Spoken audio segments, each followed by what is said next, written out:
இந்த நாட்டை ஆள்றதுக்கான தகுதி ஒரு 50 சினிமாவில் நடிச்சிட்டா அவனுக்கு தகுதி வந்துருமா? ஆனால் விஜய்னு ஒரு நடிகர் சினிமா பின்புலத்தை வச்சுக்கிட்டு ஒருத்தர் வராருன்னா அவருக்கு ஏன் நீங்கள் இவ்வளோ முக்கியத்துவம் கொடுக்குறீங்கன்னு எனக்கு தெரியல. திரையில் பார்க்கறதுனால நேரில் பார்க்கத்தான் நல்லா இருக்கும்னு எவ்வளோ பேர் ஓடி வரான், அவ்வளோதானே தவிர அதை பார்த்துட்டு ஆஹா பெரிய கூட்டம் வந்துடுச்சு, அவர் தான் அடுத்த அரசியல் கட்சியாக வர்றதுக்கு இங்கே திமுகவுக்கு மாற்றுன்னு நீங்களா முடிவு பண்ணுறது எந்த விதத்தில் நியாயம்னு எனக்கு தெரியல. ஆட்சியினுடைய தத்துவப்படி அரசியலமைப்பு சட்டப்படி சட்டம் ஒன்று தான், அந்த சட்டம் சொல்கிறத தான் எல்லாரும் கேட்கணும், எல்லாரையும் மதிக்கணும். இவ்வளவு பேசுகிறீங்களே நீங்கள். விஜய் முதல் ட்ரிப்பு அந்த திருச்சியில் வந்து பேரணி ஊர்வலம் போகிறதுக்காக கூட்டம் நடத்துறதுக்காக போகும்போது திருச்சி ஏர்போர்ட்டை நாசம் பண்ணாங்க அவங்க தொண்டர்கள்.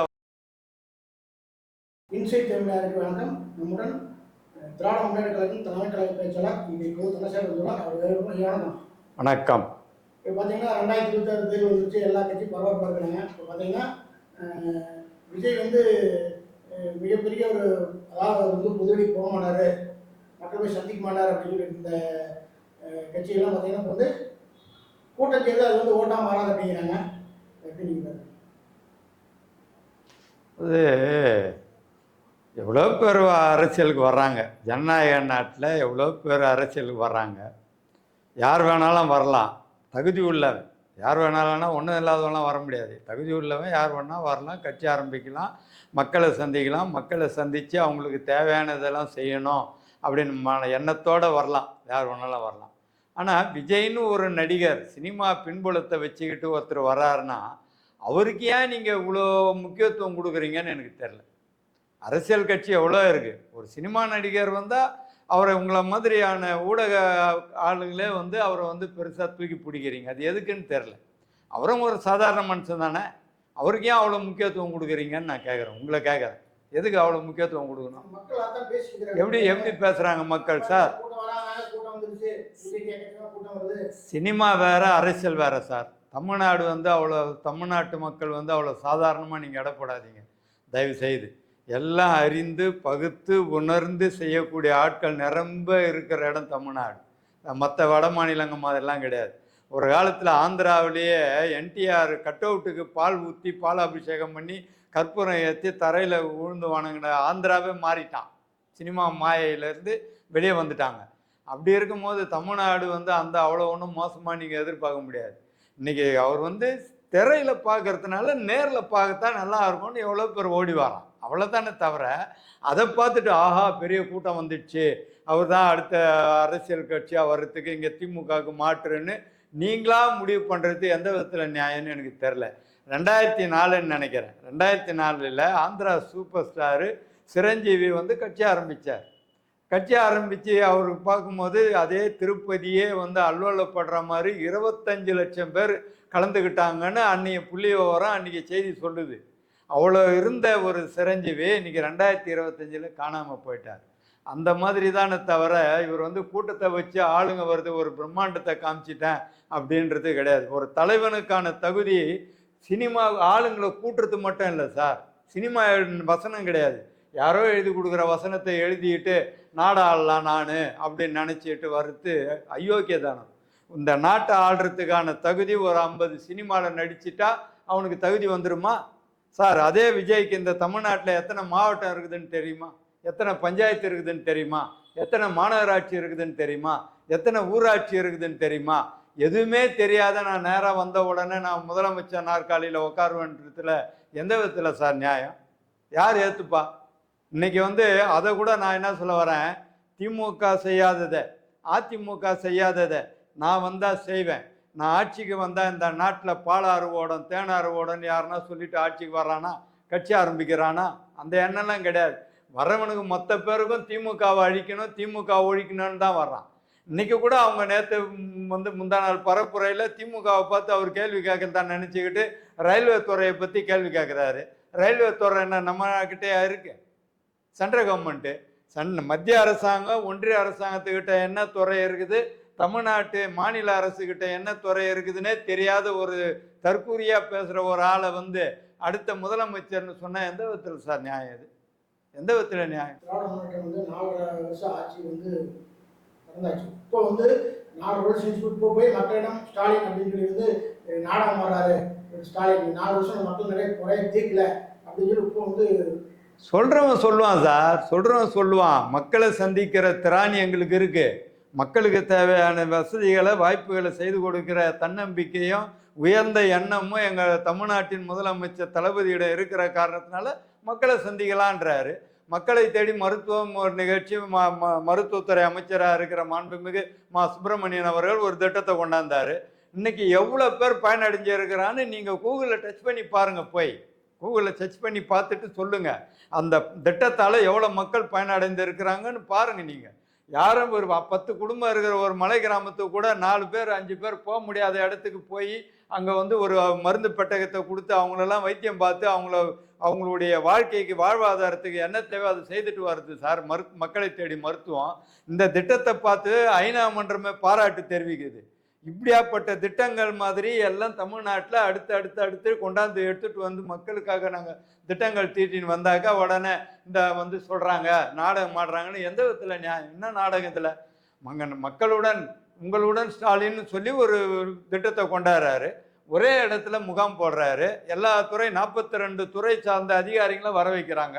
நீங்கள் ஒரு பர்த் சர்டிஃபிகேட் வாங்கணும், டெத் சர்டிஃபிகேட் வாங்கணும்னா ரிப்பன் பில்டிங் போனோம், இ சேவை மையத்துக்கு போனோம். அது உங்கள் வீட்டிலேருந்து ஒரு 2 கிலோமீட்டர் 4 கிலோமீட்டர் தூரம் இருக்கும். அந்த அசௌகரியத்தை தவிர்க்கிறதுக்காக உங்கள் வீட்டு பக்கத்திலே முகாம் போட்டு கொடுத்தா அதில் வந்து நாடகம் ஆடுறதுல எந்த விதத்தில் நியாயம்? வாய்க்கு வந்தபடி சொல்லுவான் சார்.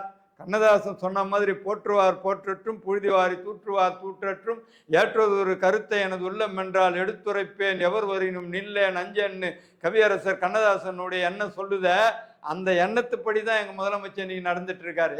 யார் வேணா எதை வேணா சொல்லுங்கப்பா, மக்களை சந்திக்கணும், மக்களுக்கு சேவை செய்யணும், மக்களுக்கு நல்லதை செய்யணும், அந்த குறிக்கோளோடு நாங்கள் இருக்கிறோம், நாங்கள் செய்வோம்னு செஞ்சுக்கிட்டு இருக்காரு.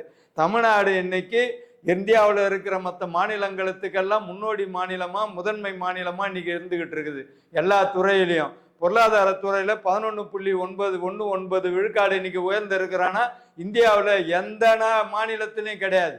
அந்த அளவுக்கு நாங்கள் உயர்ந்து இருக்கிறோன்னா எங்களுடைய முதலமைச்சருடைய திட்டங்கள் செயல்பாடு அந்த மாதிரி இருக்குது, நல்லா வருது. திராவிட மாடல் ஆட்சி வந்தால வந்து போலீஸ் வந்து இந்த கட்சிக்காரர் கையில் வந்துரு அப்படின்னு சொல்லி அதே மாதிரி இப்போ பார்த்தீங்கன்னா இப்போ வந்து டிஜிபி ஆஃபீஸில் வந்து இந்த ஒருத்தர் வந்து இப்போ வேறு என்ன ஒருத்தர் டிஜி ஆஃபீஸில் வந்து இப்போ டிஜி ஆஃபீஸ் வந்து ஏர்போர்ட் 120 வந்து மனு கொடுக்க மனு கொடுக்க போகிற இடத்துல பார்த்தீங்கன்னா ஒரு 4 வந்து அவரை தாக்குறாங்க. ஆனா அந்த தாக்குறதுக்கு வந்து அவர் வந்து கத்தி எடுத்து அவங்க வந்து தவிர்த்துறாரு. ஆனா வந்து தாக்க வந்து அவங்க திட்டமிட்டு வந்து அங்க போறாரு. திட்டமிட்டு வந்து இவங்க தாக்கல இவங்க வீட்டு போட்டு அவரை வந்து அரசு பண்ணி அவர் மேல குற்றம் போடுறாங்க. அது சொல்லி திமுக வந்தால காவல்துறை வந்து அவங்க அராஜகம் அப்படின்னு மக்கள் மத்தியில் அப்படி நீங்க சொல்றீங்க. நான் என்ன கேட்குறேன், விடுதலை சிறுத்தைகள் கட்சி தோழர்கள் வந்து அந்த இடத்துல போகிறாங்க, அந்த இடத்துல இருக்காங்க. ஒரு விவாத மேடையில் 2 பேர்த்துக்குள்ள பிரச்சனை ஆகுது. அதனால் ஏர்போர்ட்டு மூர்த்தி கமிஷனரை சந்தித்து மனு கொடுக்க போகிறாரு. இந்த தகவல் தெரிஞ்சு இங்கே போகிறாங்க. அங்கே வாக்குவாதம் ஆகுது. வாக்குவாதம் ஆன உடனே ஆயுதம் வச்சு வந்து கத்தி எடுத்துன்னு வருது யார்? எங்கேருந்து வரான் கத்தி? எங்கே அப்போ ரெடியாக வச்சிருக்காருன்னு தானே அர்த்தம் சார்? நான் என்ன கேட்குறேன், ரோட்டில் இல்லை 4 பேர் வந்து நீங்கள் வர்றாங்க போகிறோம், நம்ம தெருவில் போயிட்டுருக்கோம், வண்டியில் வாகனத்தில் போயிட்டுருக்கோனாக்கா கத்தியை ரெடியாக வச்சிருக்கிறவங்க தான் அதை வச்சுட்டு அந்த சண்டைக்கு வர முடியும், எடுத்துன்னு ஓடையிற முடியும். அவன் 4 பேர் அடிக்கிறான்னு தெரிஞ்ச உடனே போய் வீட்டில் இருந்து போய் எடுத்துன்னு வரல, வெளியே இருந்து எடுத்துன்னு வரல, அந்த இடத்துக்கு வர்றான்னு சொன்னால் அப்போ நீ ஆயுதத்தோடு வரேன்னு திட்டமிட்டு வரேன்னு தானே அர்த்தம். திட்டம் என்ன தாக்குவாங்க 4 பேர், அதனால் கத்தியில் அவங்கள ஆயுதத்தால் நான் குத்திட்டு வேண்டுற மாதிரி வர்ற எண்ணத்தோடு வர்றது தானே அர்த்தம். தற்காப்புக்காக எந்த சட்டத்திலையும் சொல்லி அது அனுமதியோட போலீஸ்கிட்ட சொல்லி துப்பாக்கி வாங்கி வச்சுங்க, காரணங்களை சொல்லி அனுமதி வாங்குங்க. அது யார் சொன்னா? அதுக்கு நடைமுறை சார், நடைமுறைன்னு எல்லாருக்கும் பொருந்தும் சார்.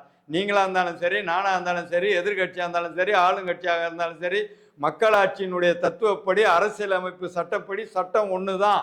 அந்த சட்டம் சொல்கிறத தான் எல்லாரும் கேட்கணும், எல்லாரையும் மதிக்கணும்.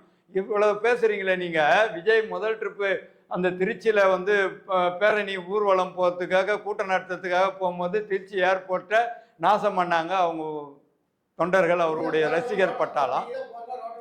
அவர் ரசிகர் பட்டாளம் எல்லாத்தையும் காலி பண்ணா. கோர்ட்டுக்கு போனாங்க, என்னுடைய அனுமதி மறுக்கப்படுகிறது, அனுமதிக்கு நிறைய வந்து எங்களுக்கு நிறைய தொல்லை கொடுக்குறாங்க, நிறைய வந்து விண்ணப்பிக்கும் போதே எங்களை நிராகரிக்கிறாங்கன்னெலாம் சொல்லி கோர்ட்டுக்கு போனாங்க. ஜட்ஜி பார்த்துட்டு சொல்கிறாரு, ஃபோட்டோவை காமிச்சாங்க. காவல்துறை வந்து கடந்த திருச்சியில் நடந்த அந்த கூட்டத்துக்கு கொடுத்ததனோட ஃபோட்டோவெல்லாம் பார்த்த உடனே ஜட்ஜியை பார்த்துட்டு ஆத்திரப்பட்டு சொல்கிறாரு, ஏன் இது மாதிரி பொது சொத்துக்களுக்கு சேதம் விளைவிக்கிறதுக்காக வந்து ஒரு தலைவனுடைய தகுதி, இதெல்லாம் கண்ட்ரோல் பண்ண வேணாமா அப்படின்னு ஜட்ஜி வந்து அவரை கேட்குறாரு. சார் அப்போ இதை கேளுங்க, இதை மாதிரியான அசம்பாவிதங்கள்லாம் நடக்கும், இவங்கெல்லாம் இதை மாதிரி பண்ணுவாங்க, இதுக்கெல்லாம் காவல்துறை வந்து பார்த்து விட்டு கை கட்டி பதில் சொல்ற அமைதியாக இருப்பாங்களா? காவல்துறை அப்படியே பார்த்துட்டு சும்மா இருக்கணும்னு நினைக்கிறாங்களா? அவங்க இஷ்டத்துக்கு ஏதாவது ஒன்று பண்ணாங்கன்னா அதுக்கு எல்லாம் ஒன்றும் இல்லை. எங்கள் மாண்புமிகு செந்தில் பாலாஜி வந்து கூட்டம் நடத்தினார், 30 விழா. ஒரு சின்ன அசம்பாவிதம் நடந்ததா, ஒரே ஒரு சேர் உடஞ்சுதா, அந்த இதில் பார்த்தீங்க, உங்களுடைய சமூக வலைதளங்களில் வந்துருக்குமே, அதை பார்த்தீங்களா நீங்கள்? அந்த மாதிரி கட்டுக்கோப்பான இயக்கமாக கடமை கண்ணியம் கட்டுப்பாடுன்னு பேரறிஞ்ச பெருந்தகை அண்ணா சொன்னதை இன்னைக்கு வரைக்கும் நாங்கள் கடைபிடிச்சிக்கிட்டு வர்றோம். அந்த மாதிரியான ஒரு இயக்கமாக, அந்த மாதிரியான ஒரு கட்சியாவாக இருக்குது. ரசிகர் பட்டாளங்களில் வச்சுக்கிட்டு அக்கப்போர் பண்ணிக்கிட்டு எல்லாம் செஞ்சிட்டு இருக்காங்க. அதுக்கெல்லாம் காவல்துறை உடனே அனுமதி கொடுக்கணுமா? சொல்லுங்க பார்க்கலாம். நீங்க நடக்கிற ஒரு கூட்டத்துக்கு பாத்தீங்கன்னா பெரிய ரோட்டை பிளான் பண்ணி பெருசா கூட்டம் நடத்துறீங்க. ஆனா எதிர்க்கட்சி நடந்த கூட்டத்துக்கு பாத்தீங்கன்னா இடம் கொடுக்கறது சந்த இடத்துல ஒரு மக்கள் நடமாடும் சந்த இடத்துல கொடுத்து அராஜகம்ன்ற ஒரு குற்றச்சாட்டு. அப்படியெல்லாம் ஒன்றும் கிடையாது. காவல்துறை அனுமதி ஆளுங்கட்சியா இருந்தாலும் எதிர்கட்சியா இருந்தாலும் அனுமதியோட தான் நாங்க வாங்குறோம். அனுமதி சொல்லிதான். இப்போ ஒன்றும் இல்லை,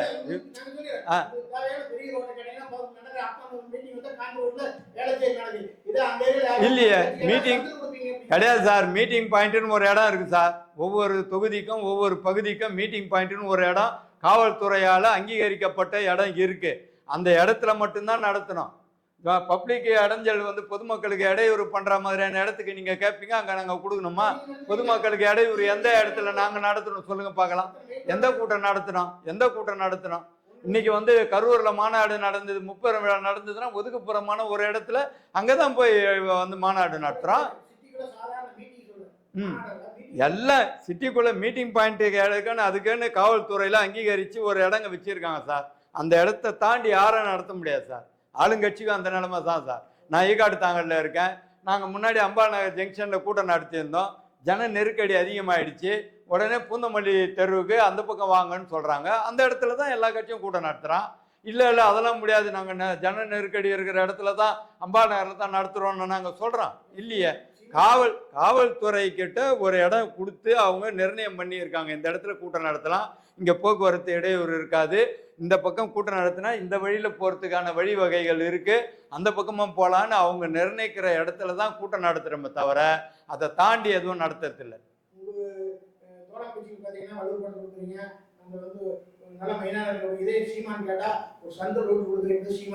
வள்ளுவர் கோட்டத்தில் நல்லா கேட்டுங்க, இங்கேருந்து பார்த்தீங்கன்னா வள்ளுவர் கோட்டத்துக்கு இடதுபுறமாக இருக்கிற அகலமான ரோட்டில் தான் எல்லா கட்சியும் அங்கே தான் மாநாடு நடத்தும், ஆர்ப்பாட்டு நடத்தும், கூட்டம் நடத்தும், எல்லாமே நடத்துவாங்க அந்த இடத்துல தான்.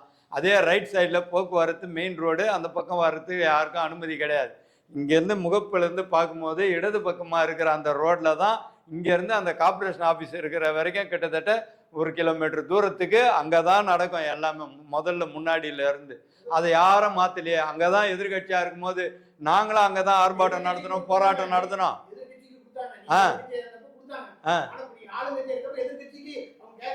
அங்கதானே கொடுக்குறோம், அங்கதான் பொதுவான இடம். இப்பதானே சொல்றேன், காவல்துறை நிர்ணயம் பண்ணி வச்சிருக்கிற இடத்துல மட்டும்தான் சார் நடத்தணும். உங்க இஷ்டத்துக்கு போய் நீ நடத்தி இடையூறு பண்ணுவேன், பொதுமக்களுக்கு இடையூறு பண்ணுவேன், அதை பார்த்துட்டு சும்மா இருப்பாங்களா?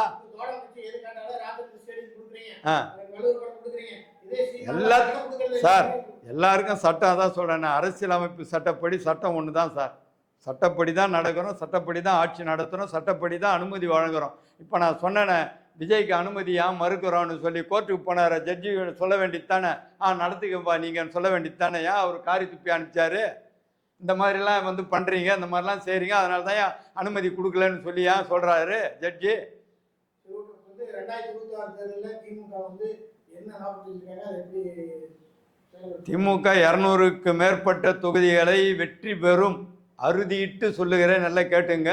2026 தேர்தலில், பொது தேர்தலில் 200க்கு மேலே தொகுதிகள் நாங்கள் வெற்றி பெறுவோம். அதில் மாற்று கருத்தே கிடையாது.